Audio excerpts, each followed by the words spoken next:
Hello everyone. Finally, we have Power Automate Desktop AI Recorder in our tenant. So let's quickly see how that exactly works in our RPA challenge website. Okay. So I quickly click on the start button here. It will activate the recorder screen now. So this is the Excel I downloaded from RPA challenge website. So the recorder window activated now. I click new recording now. This all looks okay. If you want, you can change the settings.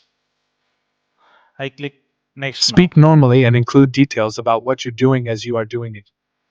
Use your mouse and move between screens or apps like you normally would when completing the process manually. Keep your recording to 5 minutes or less. Okay, so it gave some instruction before we will now start our recording. So now we are good. Then I click record button now. I want to take all the data from this Excel file and click start on the RPA challenge website. Then transfer all Excel data into this form. After each row, click the submit button. So I gave the instruction and I clicked done button now.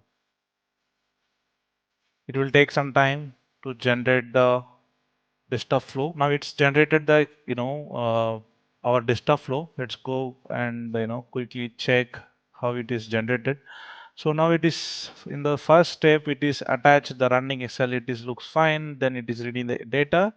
Then it is launching the rpachallenge.com website, and also it click the start button. Then the data, Excel data, it's looping. Then it also entering all the information into the RPA challenge website, and finally click submit for each rows. I will quickly run this flow. So the RPA challenge website, the element ID each time it will generate in a different name. That's what it is. So it should be filling in the different text boxes. So apart from that, I really think it done a very good job, and it's almost generated 32 lines of code. It's really amazing.